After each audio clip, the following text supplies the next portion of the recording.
We are doing a follow-up today as it relates to the purity culture video that Lauren did. And I have none other than Dr. Jennifer Konzen, who is one of the most respected clinicians, but also she has an incredible understanding of how to put clinical aspects of skill and so forth with the scriptures. And so we're going to be getting into some really tough questions today. I want to get right into this issue of being single as it relates to purity Mm, culture. There's like this website called SDC for singles who are trying to make connections and so forth like that. And the purity culture video has come up on there, has been very popular. So I want to start with the group that I think doesn't get nearly enough attention, and that are the singles in our churches. And I specifically want to start with the demographic of the older singles who are women. As we all know, Christianity is made up mostly of women, more so than men. And so that's a dynamic that functions within Christendom, like, period. But it's so difficult because as an older female, you can be single for years without the potential of having any prospects.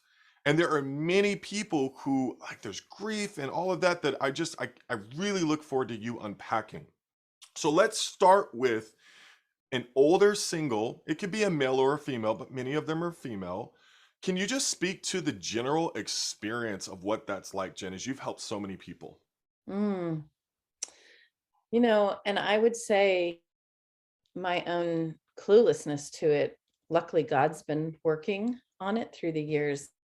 I was asked to speak in Singapore, gosh, I don't know, quite a few years ago. And they specifically said, can you do a class? So I was speaking on sexuality. Can you do a class for the older single women? And I'm like, sure. That class shifted my whole understanding because I just opened it up and I said, what are you experiencing? What are the challenges? What are your questions?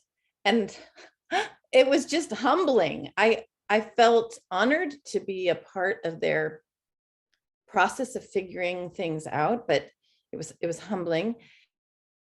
And then that has continued through the years. Each time I get asked to go speak, and it's a cross culture, same thing in Sweden, same thing in the churches in Africa, same thing here in the United States.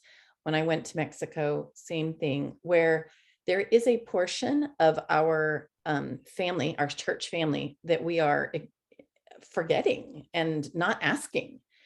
They don't get asked about their sexuality. One of my first talks was in LA, and a woman came up to me who was in her 70s, and she said, I've never had anybody address to me what you just did today. Older, single, 70-year-old woman of color. And I thought, okay, I felt so sad. And that sadness has happened for me multiple times when I sit with women who either they have been single their entire lives, or they were married and now they're divorced or widowed, or they've been partnered with people before becoming a Christian. So they were active sexually and they became a Christian and they no longer are. And we don't talk about the biggest things. Like that very first time in Singapore was nobody hugs us. And I honestly, I just stood there for the longest time. I'm a married woman with 4 kids at that time. And I was like, I there's nobody to hug you. What's going on? So we don't talk about sexuality with our older singles like we need to. With those who are older, who aren't married, maybe won't be married, and who want to be married, or those who not actually wanting to be married, and they get this message from the church that says true fulfillment only comes when you're married. So you have this kind of dual negative message. Not only are we not talking about sexuality very openly, we're not talking about intimacy. Like, I was embarrassed. I wrote my book, Redeemed Sexuality, and I didn't include the chapters on intimate connection that are in my married book, because I took a bit from the married book and rewrote it to the singles book. And I left those chapters completely out, like as if like single people don't need chapters on intimacy. Like, Absolutely. so I'm gonna redo it because it's embarrassing how we don't. It's sad that we aren't addressing needs around sexuality, hugs, and affection. We don't talk about touch and affection and the needs for it. I call it skin hunger, the need for the whole body to be Wow, I love that term. touched, yeah, and intimacy needs. So sometimes it's a sexual need, but sometimes it's just I just want to be close and intimate with somebody, even if we don't have sex. So it's a huge thing in our church family right now. So I love that you just even mentioned, there's so many things that you just mentioned. You can go from having an active sex life Yeah, and then to go from just shut down. And I yeah, was talking to someone earlier about that who, you go through divorce, in the church, and then you just like the spigot turns off. And what an as if it incredible does. transition to go from having a sex life to nada, Yeah, nothing. yeah. And so that's one thing. But then so I want to actually want to get to that. But then the other aspect that I want to stay a little bit more connected with is the grief that Agree. comes from being an older single in our churches. And this Mhm, I'm starting with this because I don't know many people who are talking about it, Jen. mhm, Seriously. mhm, mhm. So what are the older singles supposed to do with their grief? I think first of all, we need to provide a place for people to talk openly and honestly, and we need to really get rid of trite answers Hmm. like God is your husband. Like, okay, I actually agree with that somewhat biblically, but like we dismiss people's grief and we dismiss their pain and we dismiss their loss. We have married couples leading singles ministries worldwide. We have married couples teaching myself. I'm a, having been a married woman, and I'm the one teaching on sexuality to singles, which I love. But the reality is, there's a unique loss that we aren't letting people say. And then when they do say it, we dismiss it. When I sat in Sweden, the older single women, I was giving a women's retreat on sexuality, and the older single women were like, why are we coming? This isn't for us. And so we had lots of talks before I got there, and they did come, but we had a special class just for them. So I sat in this rather small room, and they all told me how the trite answers they get when they do bring up how hard it is, and how I was teaching at here in San Diego for Valentine's. This isn't a bad thing, but I'm just going to say it. And the focus was, Jesus being our Valentine. And uh, some people felt really inspired by that, and other people felt really dismissed and like really. So I just think, I don't know that there's a one answer, but I think we got to really be careful. Myself, and the person sitting next to me, and him over there, and her over there, us as a family, we need to be careful that we don't dismiss people's grief and loss. I think that's the first thing. It's a thing. If you've had a dream, I was 13 when I said my dream in life is to be a mom. Well, what if that dream never happens for someone? My Wow, this is a big thing. My world is my children in a lot of ways. They're all in their 20s now, and it's still, my children are just, what if somebody had that dream at 13 and they're my age and that dream didn't happen? To be married and in love, what if they had that dream and that dream didn't happen? Yes, God fulfills our needs, and we're going to heaven, and I can't wait. I can't wait to be with Jesus. And I love being with Jesus now. And I do feel very filled up with Jesus.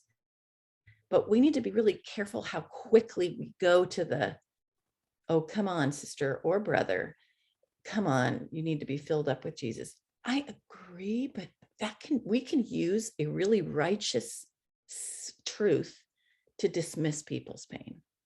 And we need to not do that. We need to listen and slow down. When someone shares, if anybody's listening and you don't know how to answer when someone brings up their grief, don't try to answer. Don't answer. Just listen. Ask them questions. Have them tell you their story. And just sit with them in their pain. Don't try to fix their pain. Sit with them in it. Well, I appreciate you sharing that, because Job's friends could have taken a page out of the book of Job. Yeah. Job's friends, they really struggled to sit with him. They applied answers Yeah. and they ascribed meaning, and they were wrong. They were wrong. They were wrong for saying that this is the reason why. Yeah. And And even oh Job, boy, we want to do that. God has great plans in store for you. I'm sure God's going to use you. Paul was the greatest thing ever. And Jesus was single. Like, those things are true, and we need inspiration. this kind of goes back to the question I had earlier of there are singles who have experimented, got their hearts broken. Like right now, there are singles who you're listening and you went out and maybe you saw someone in the world, and then they didn't want to be, a Christian or something, so things had to end or whatever, and maybe you were immoral, some stuff happened. I just want to be compassionate and gracious. And now you're like, oh my goodness, that got opened up, or maybe it was opened up for whatever, and now it's having to close it down. So Jen, can you just talk to him for a moment about the singles who understand that they have sexuality with their bodies, but they're trying to be righteous with that, and that's a really tough balance for them. Can you speak to that? Yeah. I mean, I think first of all, we have to relearn our view of sexuality. Sex is your sexual system, the way your body works sexually, well, the way you're created sexually was created by God. So I think the first thing is going, wow, God did a great job. When somebody feels sexually aroused, like, what if we said, wow, it works. God, what a great job you did making my body. It really is amazing how God created our bodies. And I think we're so afraid of sexuality. We're afraid of sexual sin, which in all honesty, most of the scriptures are about sexuality in the Bible are on sexual sin and what not to do. And sexual sin has such significant consequences, but we're so afraid of those consequences, and rightly so. We're so afraid of them that then we better not talk about the fact that when people are in a body, which is every one of us, that means they are sexual. And we need to figure out how to have an open conversation about those sexual bodies. We have this kind of assumption that since you're not having sex, you're not a sexual person.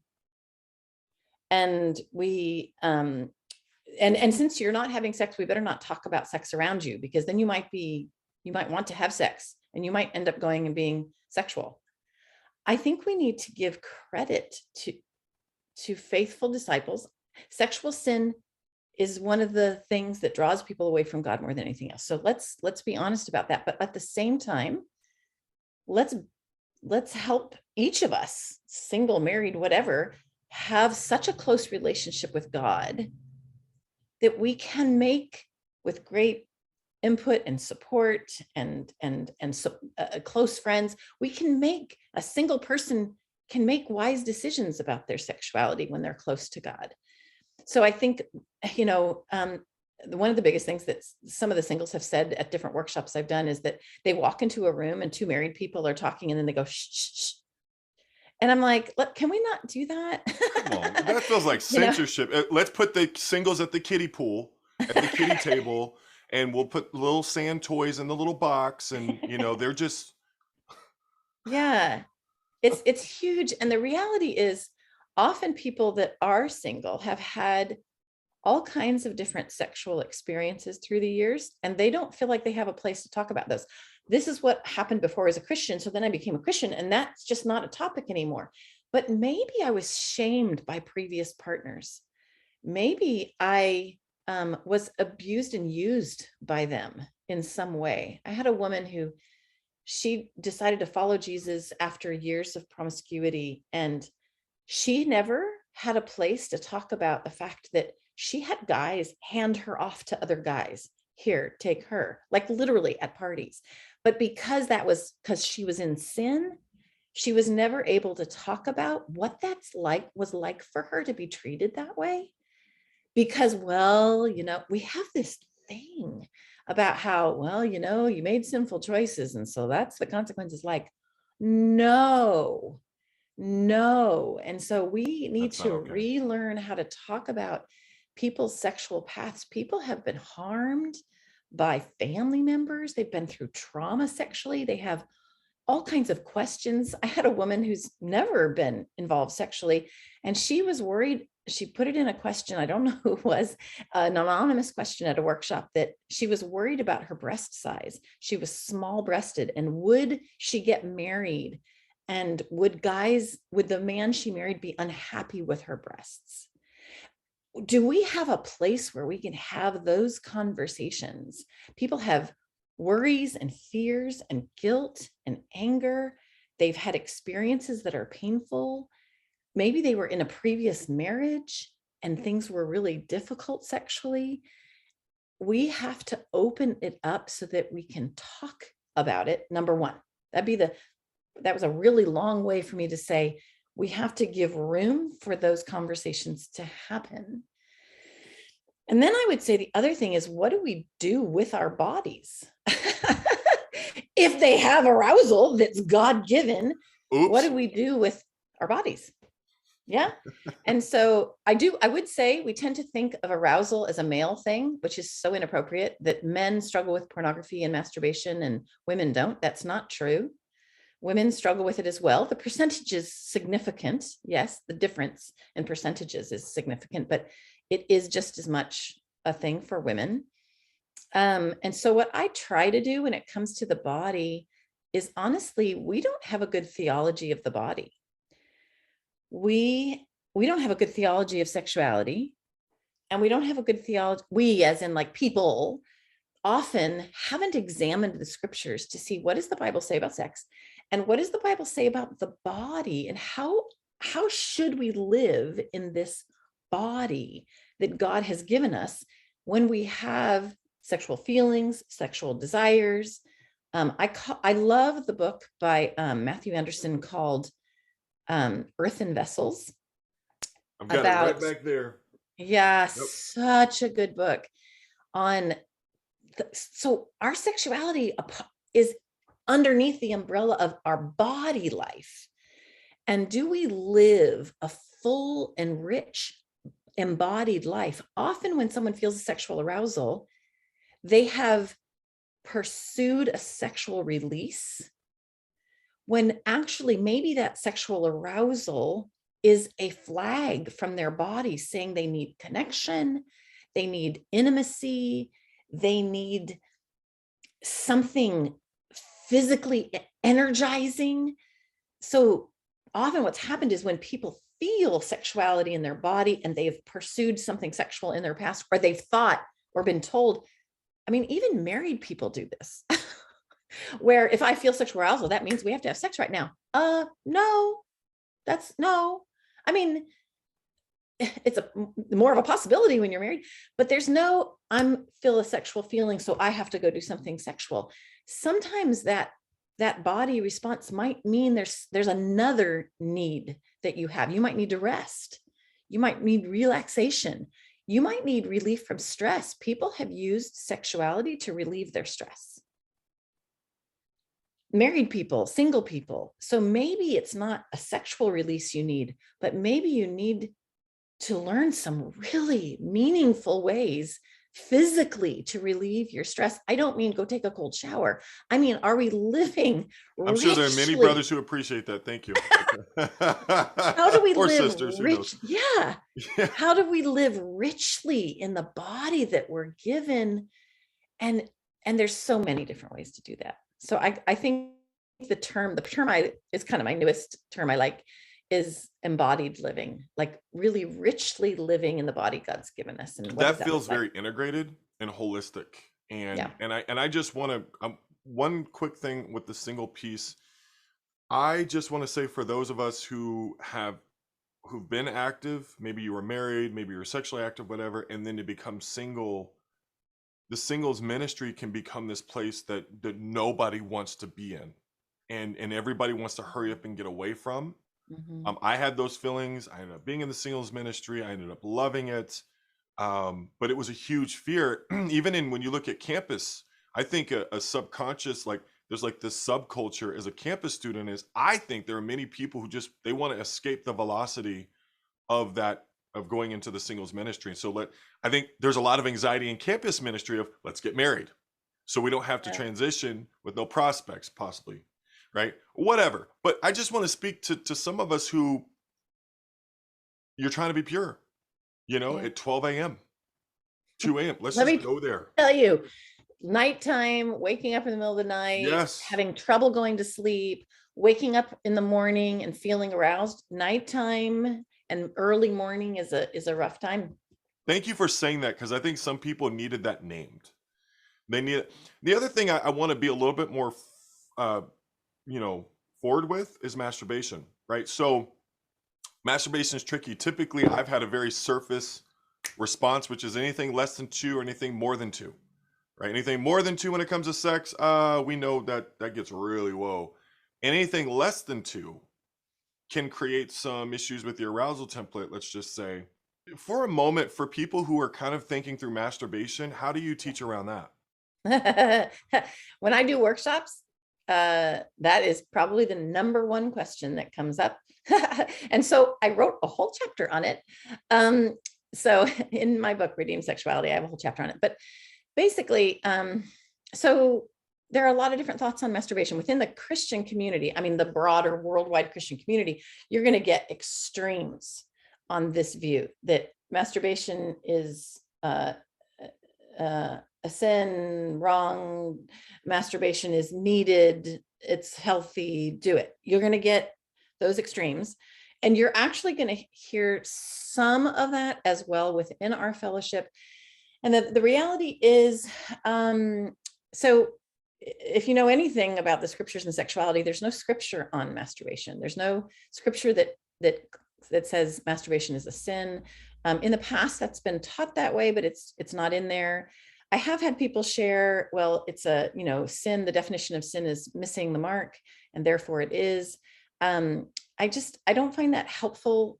So the way I point out to people is, okay, so there's no masturbation is a sin in the scriptures, but what we do know, and this is to your point about more than two, less than two, when you do look at the words that are describing people being erotically sexual, it is the word that's used to describe it between Joseph and Mary twice, actually, and then between Adam and Eve in two different languages, Greek and Hebrew, is the word to know. Gnosko is the word to know in the Greek.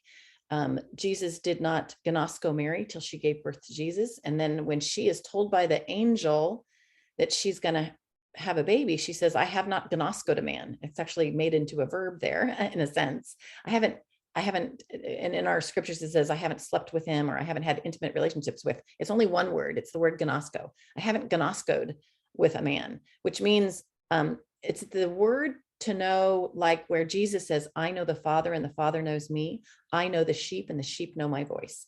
So it's the word Jesus uses to describe the relationship between him and God. And it's the word that's used to describe our relationship with God. This word to know, it's a deep, intimate knowing.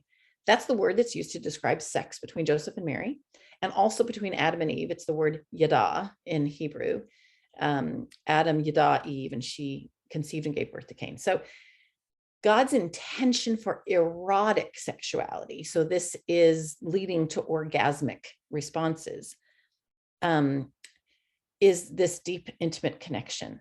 So what I tell people to do is whatever you're trying to decide about what to engage in sexually, including masturbation when you're by yourself. So in other words, not masturbation when you're with your married partner, but meaning self-touch. Let's use a different word. Self-stimulation when you're with your married partner versus self-stimulation when you're on your own. So does that match God's, what I call an overarching understanding of sexuality? What we do is we want a black and white answer. We're People will desperate say, for it, well, Jen. Oh my yeah, goodness. yeah. And people will say, well, as long as you don't lust, for the majority of people, not fantasizing in your head while masturbation happens, the majority of people don't do that. They can't do that. But even I've had multiple people say, Jennifer, I don't, so what's wrong with it? So one of the things to just recognize is that when we feel that, again, sexual impulse, we have answered when we're tense. We have a tense, anxious week. We're feeling the weight of the world. And an orgasm does release oxytocin into the body. It's called the cuddle hormone. It releases stress hormone, so it lowers stress in the body. That's true. So all over the internet, it says you need this. It's actually a part of your mental health.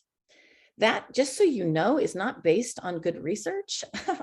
There's you can't do that with research. What they found is that when you have an orgasm, you have this flood of oxytocin and dopamine and the stress hormones, but actually those hormones are all released when you go hiking and when you hug people and when you dance.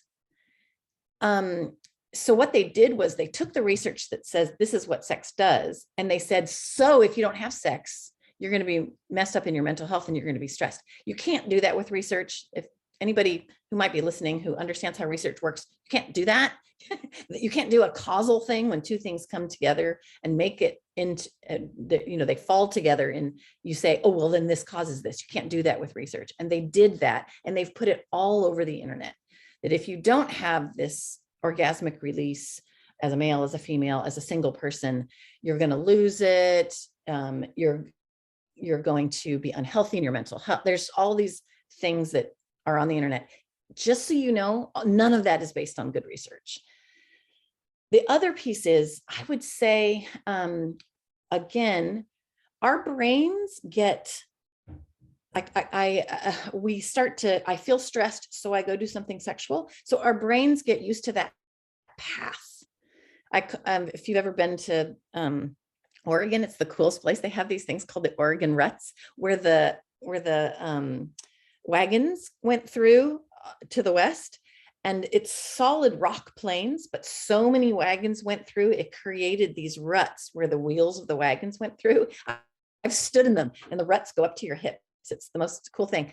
This is what happens to your brain, that I'm feeling lonely, I'm feeling stressed, I wake up early in the morning feeling I have an erection, or I have an aroused vagina, vulva, and I self-stimulate to orgasm. And this is what I've done. So our body gets used to that. Literally our body goes, when I have stressed feelings or an aroused sensation, this is the path I have to walk. And we get used to being on that path. And so is that God's intention, I think, is the question first people have to answer. And then secondly, have we followed that path so often that it feels like it's the path we have to take, when maybe we need to create some new ruts, some new pathways, Yep. A new trail. God, I think, uses our physical bodies to make us aware of spiritual needs. So perhaps we're taking the shortcut. You used the word shortcut earlier. Perhaps we're taking the shortcut by doing something sexual when we feel sexual arousal. Perhaps there's other things we need. Let me just kind of say there's a couple things I want to make sure we really get to. Yep. One of which, oh, what a hot topic issue, is does the shape of a person's body affect how they get discipled as it relates to modesty? Now, let me actually Yeah. bring this up.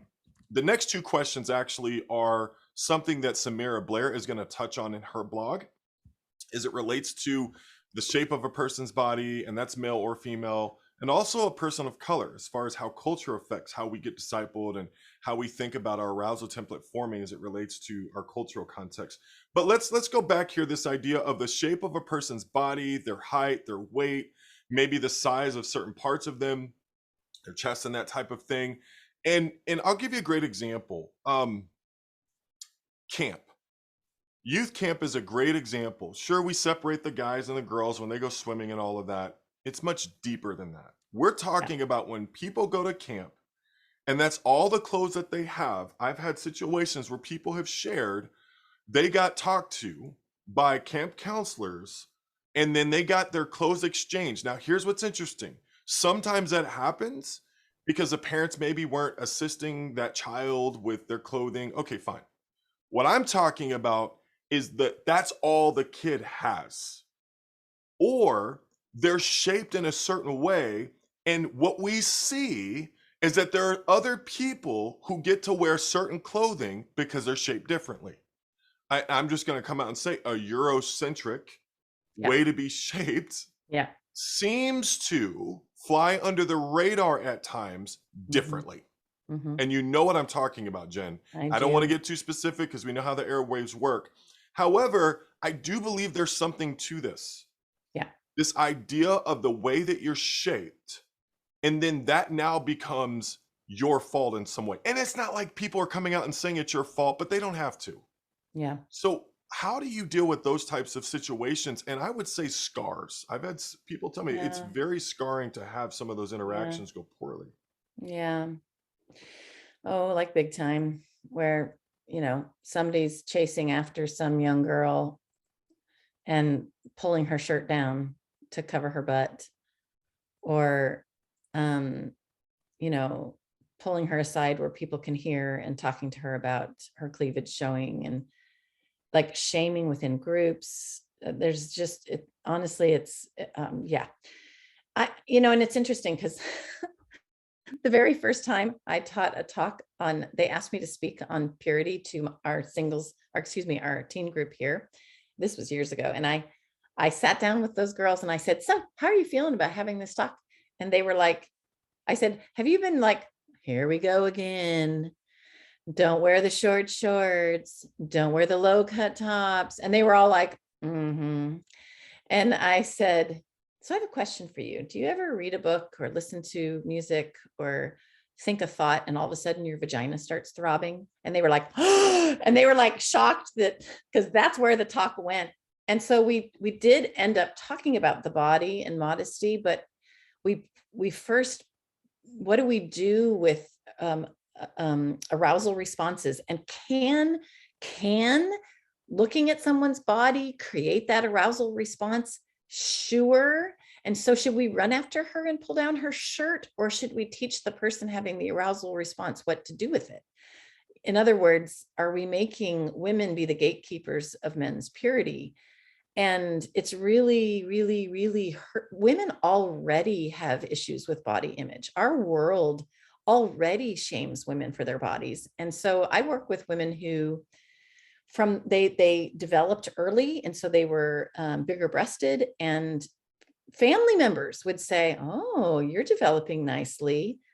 And then that woman wants to either cover up her body for the rest of her life, or she then feels like, well, gosh, I'm loved if I, by the beauty of my body. So then their whole meaning of who they are gets wrapped into the beauty of their body.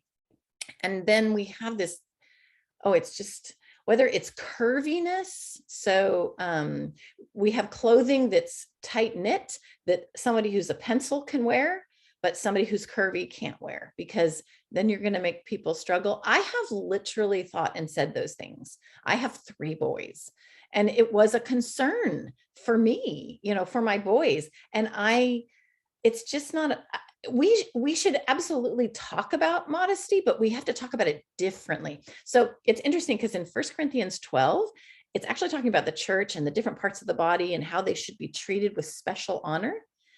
Well, Paul talks about the unpresentable parts. So, okay, what are the unpresentable parts? He's using the physical body to talk about the spiritual body. So what are our unpresentable parts? Okay, so people hopefully aren't walking around showing their penis everywhere. And we've got the free the tatas movement, but I don't know that many of us are walking around showing our breasts everywhere. So the vulva, the breasts, the buttocks, we don't, unless you're on a beach in San Diego, not necessarily walking around having your buttocks hang out everywhere. So we have parts of our body that I think would fall under what we consider unpresentable. So what does Paul say we're supposed to do with those parts? He says you're supposed to treat them with special honor. Special honor, the word there is time, Time. And it's funny, I just watched one of the Spider-Man movies with my boys the other night.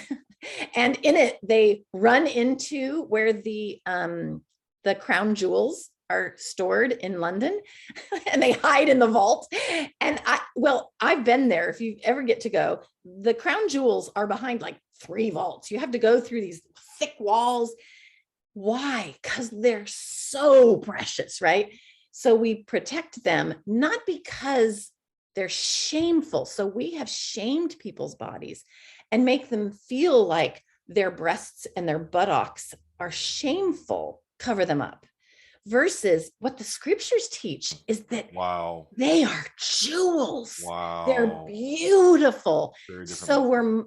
So the word modesty in our English translation doesn't really cover what the scriptures actually say. There's beauty, and God does intend for us to treat beauty or these unpresentable parts with honor, with like jewels, with the word modesty is what's in there. And that's accurate, but it's not accurate. And so what happens is if people have curvy bodies, what does someone do with that curvy body so I had a brother say to me once, he said, Jennifer, can you please talk to the women? He goes, because the one place I'd like to not have to guard my eyes is in church. So can you please talk to them about how to dress in church?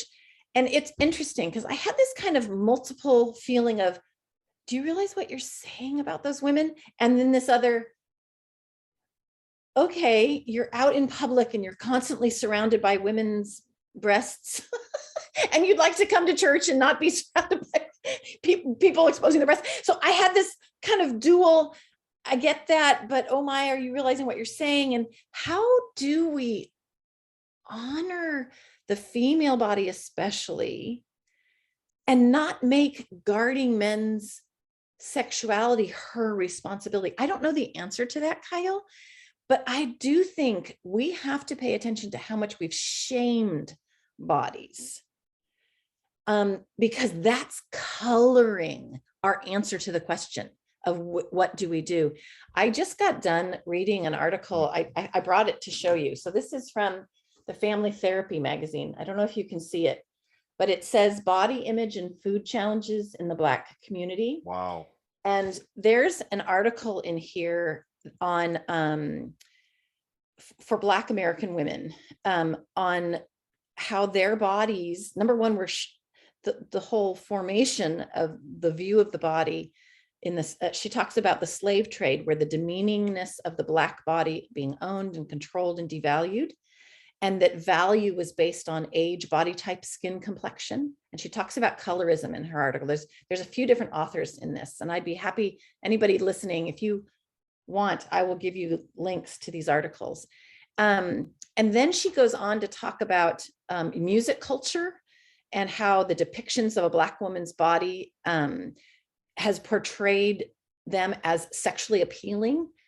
And so then their bodies being sexualized, both in the years under slavery and then even historically till now, not just in the world, but even within their own community. So the authors of these different articles are women here in the States who are Black, and they make a point about I'm just going to read this. A common theme in Black culture is to achieve a body that reflects a small waist, um, uh, thick hips, and big breasts, which is currently known as #snatched. The need to be seen as a perfectly sculpted hourglass has destroyed the confidence of young Black women. And she says that they are often put in this Eurocentric, and just what you just said, that Black folks, this is another author says this, I'm just going to quote her. She says, Black folks have had to navigate the beauty ideals of the white dominated Eurocentric culture for centuries, in addition to navigating the ideals in their own culture. So there's like this double whammy of the white Eurocentric and then the music culture within their own community saying, this is what your body is supposed to look like. And so if that Black female or just a woman of color doesn't match one of those ideals, and then somebody chases after her to pull her shirt down to cover her curvy bottom, she's hearing it from the world, she's hearing it from her community, and she's hearing Absolutely. it from her church. We have to talk openly and honestly about curviness, about weight, and how we view the body. There's just so much that we don't honestly and genuinely honor people's bodies. We don't know how to honor the body the way the Bible does, and we need to relearn how to honor people's bodies and not shame them, including in the area of sexuality. That was a whole workshop in itself that I just gave No, you. no, what you're saying is, I mean, I'm feeling kind of tender right now as you're talking about this as a man, but also as a man of color. And um yeah, there's a lot I'm feeling tender about right now. I would say, listen, I know there are listeners who you have diversity fatigue. You I don't want to know. hear another anything about us being different or that race is ever anything. Listen, man, I want for some of us just to be unusually curious right now. Look, I get it. Yeah. Some of us we're just so tired of what we feel like the race card or whatever being played. I don't think anybody on here is trying to say that everything is healed from all Yeah. the intergenerational traumas of racism. Like that's not something that can be healed in one generation and or Mhm. even two. And so I Mhm. just the ongoing effects of those Mhm. unfortunate legacies Mhm. exist. And I know Mhm. some of us we just don't have the digestive system for it. But in this moment, I want to call you to Mhm. strengthen your resolve just a bit more, Mhm. to be all things to all people, because that is a Huge. real thing.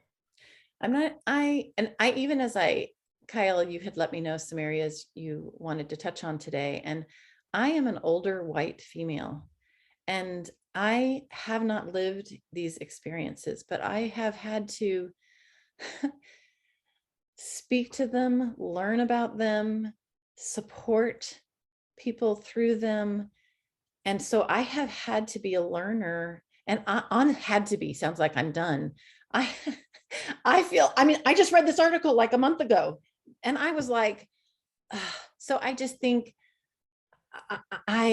we need to speak openly and honestly about these things as a family so that we can have a different experience, so that we can portray Jesus and his church family the way God intends us to. And so, yes, I think the curious learning stance is just, for me, has been huge. And I'm honored to be able to even just bring up some of the pieces that I myself have continued to learn.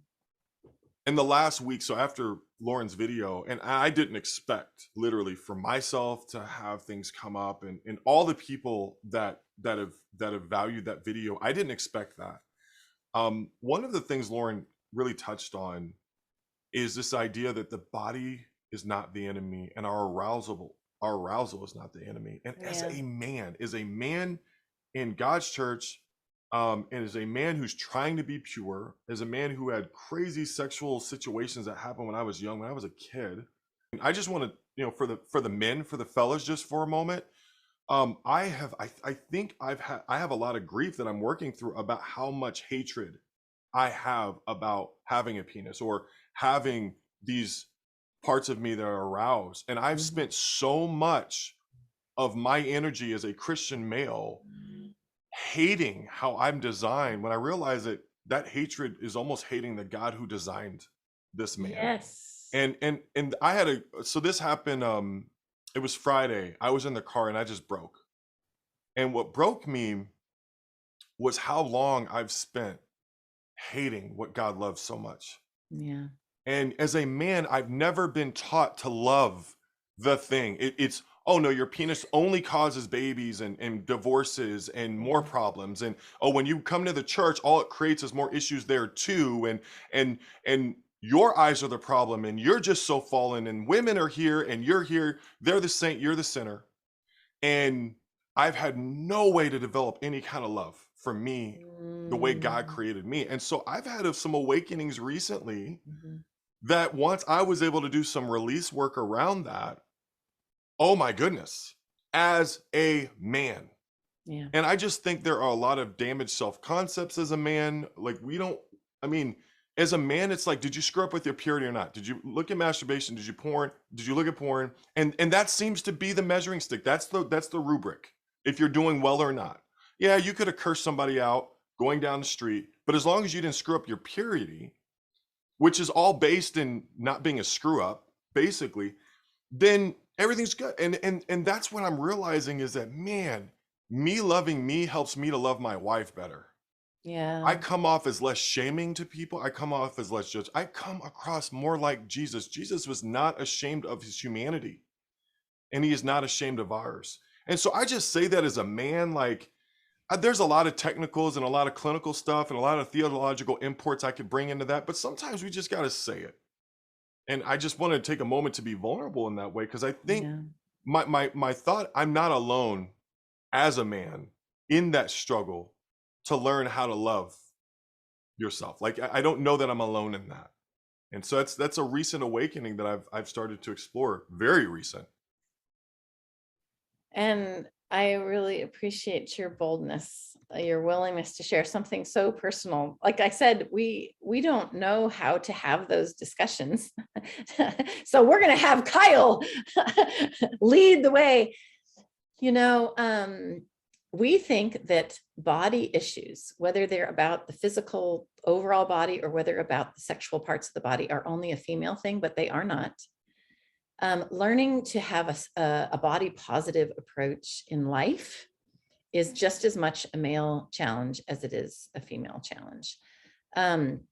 So when I teach about physiology, I do this funny thing that I do where I put up a slide that has parts of the body, you know, elbow, nose, kneecap, you know, and we say all those words, and then we switch to clitoris, penis, vulva, and I have everybody say it together. And we get uncomfortable with talking about the sexual parts of our body. But the sexual parts of our body, okay, are so cool. So when you think that sexual thought and blood flow comes to your genitals, so it's called vasocongestion. And it's a system that's controlled by the lower spine. It's the same thing when you go into the doctor and you put one knee over the other and he hits your knee with a mallet and you're whoop, they're checking your lower spine and how well it's controlling the pelvic floor, especially. Well, that's exactly the system that God created, that when you think a sexual thought, you'll feel blood flow come to your genitals, and it will create an erectile response for men and women, by the way. It's not just men. That erectile response is created by God. And I always joke, I'm like, look, it's working. You know, this thing that God made. How about we go, wow. So the Bible says in Psalm 139, I praise you because I am fearfully and wonderfully made. What if when we look at the physical, people stand in front of the mirror and they see their bodies, and the word there, fearfully and wonderfully made, it means it's the same words that are used to describe God, that when we look at God, we go, oh my goodness. Do we look at our bodies and go, oh my goodness, like my vagina is awesome. My penis is awesome.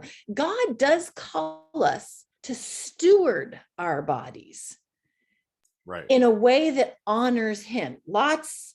Paul who's single, by the way. The people that write the most about sexuality are Jesus and Paul, two single people. Come on, Jen. Okay. So, and he says that our bodies are to be used for God, right? That we're fearfully and wonderfully made, and that we're to honor God with how we use our bodies, right? So, sure, let's steward our bodies. But I think it starts first with saying how awesome our bodies are. Like, look how well I am made. So, I do think not just for girls, but for men. I have men who have shared with me, they get shamed for their lack of muscles. They get shamed for their penis size. They get shamed for not being tall. If they are smaller, not muscular men, or if they have extra weight on their body. So men also get shamed for their bodies, including arousal. That if they feel aroused, so like when they're a teenager and they're self-stimulating, they're masturbating, and mom walks in or dad walks in and somebody shames them for self-stimulation instead of having a good conversation. So then it starts really early. Don't touch that. That's dirty. Johnny, don't do that. Like that's wrong and sinful and dirty and that's shameful. So that message about the penis being negative can start early.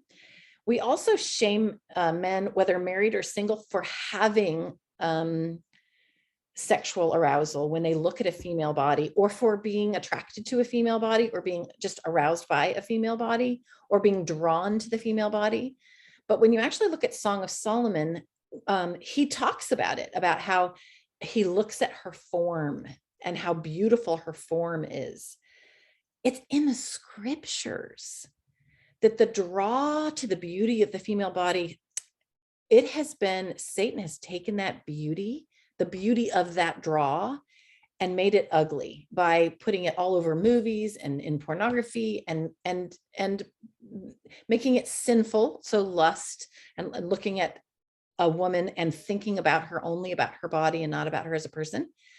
But the reality is the actual, ooh, I'm drawn to that beautiful person, or I'm drawn to the female body and I get aroused sexually.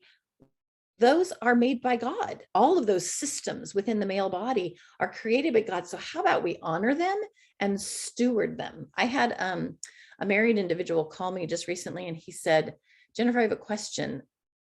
I'm not sure what to do with when I look at a woman and I find her attractive. And like, what do I do with that thought and that feeling? Is it wrong? And I was like, attraction's a thing. Arousal's a thing. How about we just go, I'm noticing that that person is attractive and I feel a draw, or that I feel sexual arousal, either looking at somebody or just a thought came into my head. How about when we feel those things and we feel those draws, we go, okay, there's nothing morally wrong or right about it. It's just what it is. I feel aroused. I feel a draw. I find somebody attractive. How about we just go, okay, that's just what it is. And now I steward it. It's God-given, these responses of my body, this penis that I've been given, this arousal that I have, these are given to me by God. And how about I honor that, time, Time. I say it's amazing. And then I choose how to steward it in a way that honors God. That makes a lot of sense. And it goes with biblical truth. Look, at the end of the day, I know we may be sounding a little bit more, I don't know. Some people, they just need to know that we're not going to any kind of extreme. And again, I want to deal with the part of us that's so conditioned to be shut down around this. So for example, it's kind of interesting that we're talking about this. I mean, you're using the verbs or you're using words that people are like, oh, we can't say that, but we're surrounded by it. You watch a TV show, you listen to music, your phone, YouTube, whatever, literally, it seems to be okay everywhere except for the church. And then the thought is that, well, no, we're more pure. Sanitized doesn't necessarily mean that you have sanctified something, right? Sanitized is where we have man-made ways of trying to make something clean. When something has been sanctified, God has made it clean. And this is where you see in the New Testament that Paul and Jesus really have to deal with these ways that the Pharisees and these folks who have these symbols of inefficiency have tried to sanitize things, and Christ is saying, hey, look, all food is clean. I have made it clean. And so God has made the body clean. And we all He's know that it's made not the what goes out of body a, it's what clean. comes. So again, it's who made it clean. And Lauren even talked about that last video that, that train your kids from a young age, vagina is clean. Like, What a thought. I want to transition now. I promised our listeners we would get into leadership. Most times with my ministry, I get people who go right back and they say, well, what about the leaders? Can you talk to the leaders? Can you convince the leaders? And most people, I'm not saying most people, but a lot of people listening, they're frustrated about how leadership has handled this issue. Okay. Mm. So what I want to do is I actually want to just give a little bit of context for a moment. Like, put yourself in a leader's shoes for a moment. How have most leaders been made responsible for Yeah. the success or the purity or whatever, the morality of their ministries? What types of training have those leaders had? I get some people, they just feel like I'm just giving leaders a pass. Guys, listen, you don't heal from trauma unless you are integrated, unless you can do a both and I get some of us are so hurt and we're so frustrated and we've been that way for so many years. We're done with the both and. That's where you go wrong. And so I just, for a moment, leaders Yeah. don't just come up with things to restrict people for the sake of it. They feel pressure. And so I just want to say, over the course of years of, like Lauren in last video, we had talked about it. It was like, we're not going to kiss to our wedding day. But that as a prescription, does it make you more holy? In other words, Christ says, I have made you clean, right? I have sanctified you. I think that to some degree, if you're a leader, I just want to give some grace to our leaders. And if you're a listener, will you just join me in giving some grace to our leaders? I think many of them have tried to do the best they could. And they do share some of the responsibility for the culture that we find ourselves in. It's a both and I'm asking everyone to hold that both and with me. Please hold that with me. When you look at the prescriptive mechanisms, right, that leaders can give, let's just start with some of the common ones that you've seen through the years where people, they maybe don't have the skill to deal with this, so they throw a prescription at, or they throw a generalized whatever at it. Can we just start with some of the things that you've seen throughout the the culture, so to speak? Well, it's easier to give a black and white descriptive, do this answer. The list of do's and don'ts it's just easier. And I would say, even broadening that idea, it is a leadership thing. I've been in leadership for 30 years. It's a leadership thing. I would say it's a people thing. We like to say leaders shouldn't and leaders need to and leaders don't, but I would actually say let's start a little bit earlier, because people in authority, when they are uncomfortable with a topic and they haven't done their own work, then they go to the black and white prescriptive kind of things. And so I actually would say it starts with parents. Parents, they see their child do something and they give a don't answer, don't do that, or it's what I call a fear-based response. And so leaders who are kind of spiritual parents will do the same thing that their spiritual discipling child does something or might be thinking of doing something that might endanger them. And that fear response comes up and causes people to create walls where there shouldn't be, to create rules that maybe aren't helpful, or to give pat answers that maybe aren't the answer. And so it's come up in a lot of different ways, as far as I call them like the list of don'ts. Be really, any of you that went to the Reach conference in St. Louis a few years ago, they had this video. It was the funniest video. And if anybody hears this and the maker of that video is around, please contact me. I want the video. They did a hugging video that was so funny about the different ways we don't know how to hug. We hug sideways. We give the boom, boom, bro hug, but then we also do the, hug this way so my breasts don't touch you Yep. hug, and so we put prescriptions around how we're supposed to hug, how long we're supposed to spend time together. I have different individuals who have said if they go and have coffee with somebody who's of the opposite sex, people are like, you're going to end up, pregnant and falling away because of sexual sin. And so we make these rigid rules instead of sitting with people and helping them learn how what it means to hunger and thirst for righteousness that Matthew 6 talks about, and that our love for Jesus would cause us to make good choices about what to do when we have that coffee or what to do when we hug. So we don't watch, don't touch, don't dance, don't singles and especially campus students talk to me about this a lot, that they get rules from ministry leaders about that they shouldn't. They'll sit in piles of entangled bodies. Teen ministries do this too, where they're hanging all over each other, legs and arms.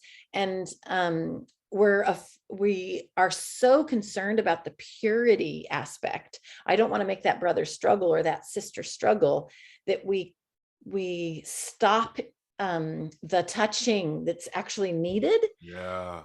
So I had a dating sister say to me, she goes, I said, what do you think would be good for me to talk about? I was talking at a singles conference, and she said, about how to have a conversation with my boyfriend that when he puts his hand on my thigh, I just get all tingly and I don't know if this is the time I should be feeling that.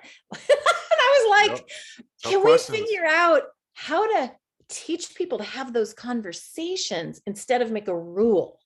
So we make a rule and say, don't put your hand on her thigh. Instead of, how about we teach her and him to have a conversation about what they Right. need? And Hold on, Jen, so real quickly with that. That is so much bigger than purity culture it's so because big. we have had a chaperone structure Mm. where you just do so much of the communication with that person's spiritual mentor, Oh, and right, it right, can right. sort of immobilize the maturation process of those two people Yeah. in interesting and unforeseen ways. Oh, I mean, you've got people that the first time they talk about sex is the week before their wedding. Oh, yeah. And like, oh, please, can we not do that anymore? And the only people they're talking to is individually to their discipling relationships. So they have never talked about that one of them has a sexual abuse background that could impact things, that one of them is dealing with sexual addiction strongly through their whole dating and Yeah, engaged relationship, and it doesn't get talked about till after they're married. absolutely. Like whether it's putting your hand on someone's thigh, whether it's what you've got in your background sexually, we really have to. When I do a redeemed sexuality workshop, I'll have people come up and say, can we use your book for a discussion group? And would it be appropriate to do men and women together doing redeemed sexuality in a discussion, like a book club? And I'm like, please, like, let's make it normal for single people with married people, Yeah. brothers to sisters. So I try to model it when I do a workshop where I don't teach to the single.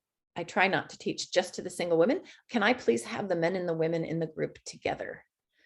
So that we are modeling, we, brother to sister, can talk about this openly. I think with leadership, like parents are, they have their own trauma. A Yeah. parent has their own trauma about the sexual abuse that happened to them, somebody who violated them, or the sexual choices they made that really destroyed their lives. And they don't want that for their children. Right. So they make prescriptions for their children instead of talking through it. The same things happens with leaders. They don't want those young disciples to make these poor choices sexually. They're afraid they're going to end up being sexual, so they make the rules. And so what I would say to that is rules are, like, guidelines are not all evil and bad, but I'd say, how about we come up with them together? How about we talk about it first? How about we have an open culture? Because honestly, most leaders who are really prescriptive, they haven't done their own work on their own background. Like, I'm thinking of someone in particular who, is just a little bit more cautious with with wanting to make sure that we don't necessarily ascribe motives to leaders and things. I think there's a great diversity of leadership styles and perspectives, and I think there are leaders who with this area are more quote unquote liberal, and there's others who are more conservative, and there is a great sort of kingdom across the board of perspectives with leaders. Not every, like, I know leaders who are very much like, okay, let's get married, man. Let's go. Let's shorten the engagement, window or whatever. Others who are like, no, we need to extend that. This is a time of testing, or it just seems to me that there's so many different perspectives around leaders, and we have to be careful not to put leaders in a box. Yeah. However, if you're a leader, you have to develop some competency around this issue, because you can't run from it.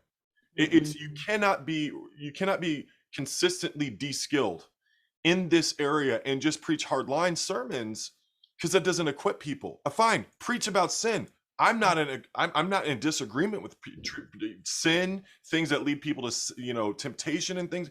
Preach, preach, preach. Do not stop preaching God's word. Just do it like Jesus did. And when Jesus preached, he was very connected with the both and. And I just want to say it's one little soapbox deal. Guys, I need you to hear me on this. There are many leaders who did not agree with what was going on prescription-wise. Did they necessarily have the power or whatever? No, they didn't. And I'm not here to let anyone off the hook or whatever. God's the judge. But not everyone agreed with the way that things were happening around purity culture. And I want people to give people some grace. That's Yeah. important. Anyway, that's the soapbox I'm on. And I think the learning aspect is for everybody. Sex isn't, we have an individualistic culture. And so we believe that sex is an individual matter, but it's not. And that I'm going to say something that's going to be kind of crazy right now, and you might get all kinds of responses to this. Say it. But there's a book by Jennifer Winter, Laura Winter, last name Winter, called Real Sex. Excellent book for people that are single.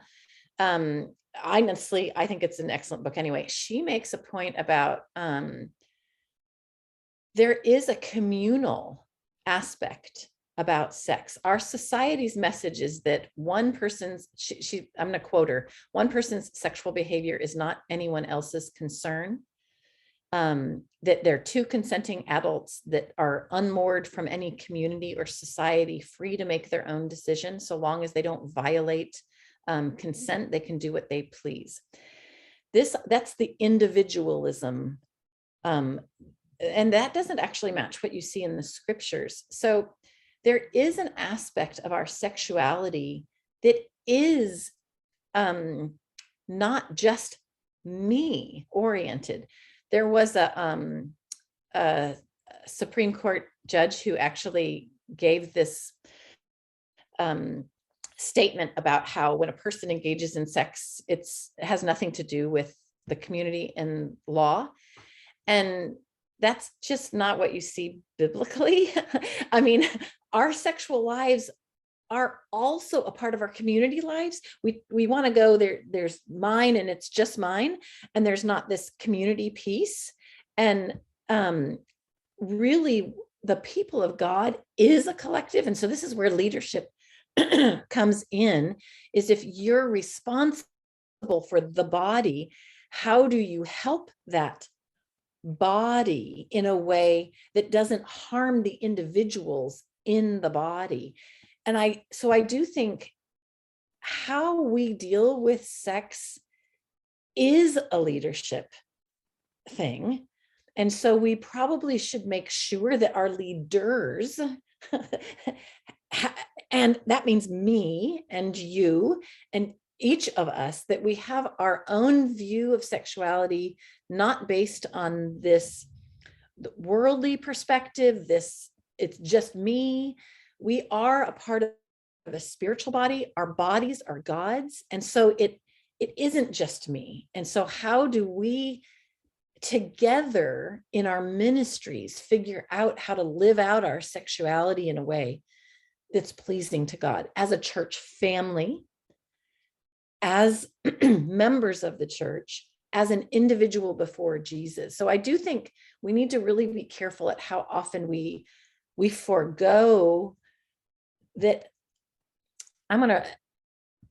This whole idea of we forego any paying attention to someone else's sexuality, as if we shouldn't be involved in someone else's sexuality.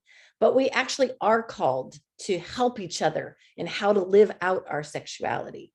And that includes somebody in a position of leadership. That is a part of their leadership. I would just say they often have to do some really significant learning so that the way that they do that is reflective of what you see in the scriptures. One of the things that Lauren Winner says, she says, the church, Christians, are not a police force peering into each other's bedrooms and sounding the alarm.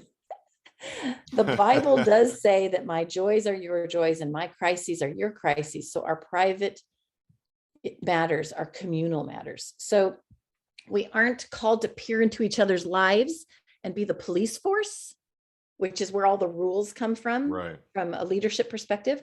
But we are called to be in each other's lives deeply because we belong to one another. Thank you for that, because that's the tandem that on the other side of the spectrum, and I know there are people, and I can think of them specifically, who are going to say, well, Kyle, what about people who are just trying to sort of legislate?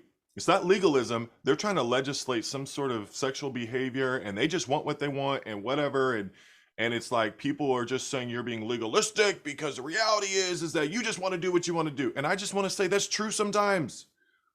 Guys, I have done that at times where I've been like, oh, that's legalistic, and I look in the scriptures and Jesus is saying it, and I'm like, well, because Jesus has a definition of tolerance that would it essentially offend both conservatives and liberals, right?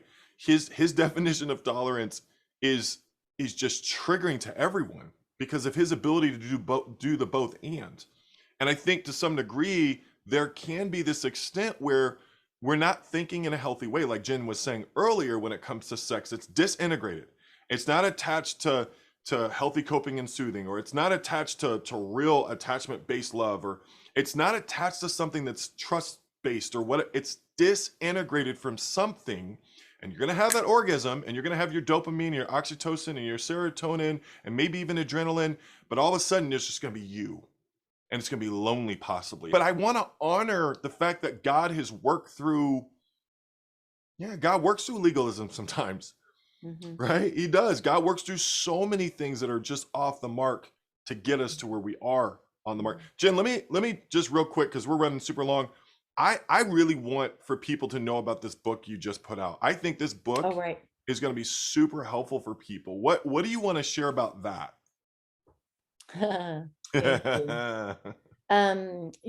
So my new released title is The Ransomed Journey. So think of the word ransom, but ransomed, the ransomed journey. Okay. And it is a couple's recovery from addiction. I have people who are dating and engaged using it. I have people that are married using it. I have people who are doing it in groups, and it's really long. It's like the size of your Bible. Like, I'm not even kidding. Ooh. Because I don't know. I just decided that there were things in there I just couldn't keep out. I could have made separate books, but anyway, it's a mixture of. So I get asked, can someone who is in a single individual, or they're just reading it themselves and their partner isn't in recovery? Yes, anybody can read this book. Unfortunately, most recovery books are written for the individual. Almost all recovery programs are to support the individual, but we don't have a lot of help for couples. How do they recover? Because addiction, and mind you, we're talking about sexuality today, and there is a whole chapter on sexual addiction, but the book is written for all addictions. I'm a certified chemical dependency counselor. So people come to me for heroin and prescription pills and marijuana and alcohol.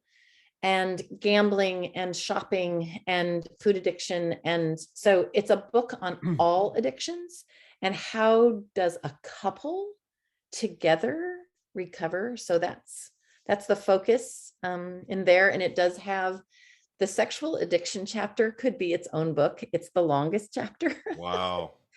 So yes, that's in there as well.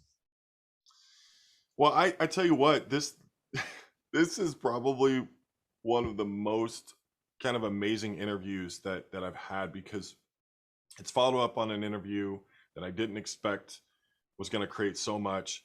But more than anything, guys, I just want everyone to know this channel is about meeting needs. And if I become aware of a real need that's out there, I'm gonna move whatever I gotta move to help meet the need, because this isn't just a channel, it's a ministry. And I just thank so many of you for being with me on this journey. We really want to help you get what you need. Jen is obviously going to be back. I cannot wait to have you. I'm just, man, we have so many things we weren't able to get to today, or we could have talked about for 5 hours. But Jen, I thank you so much. I mean this. Thank you so much for making time today. I appreciate Kyle, it. thank you for doing this and for loving people enough to really pull together resources to help so many important needs. Well, we are with you. As you always know, God is for you, Jen. Thank you. If you have stayed with us through the entirety of the video, I'm not surprised. Actually, this video is super long. I don't know if I'm going to divide it up into 2 parts, but thank you so much. I'm really looking forward to the content that we've got coming up. We're going to be talking about trauma as it relates to evangelism and so forth. I've got Darren Overstreet. He's going to be joining. Steve Kennard, Todd Asai. There's some incredible folks and voices that I'm going to be having come on to the channel to discuss very important things. I'll see you next time.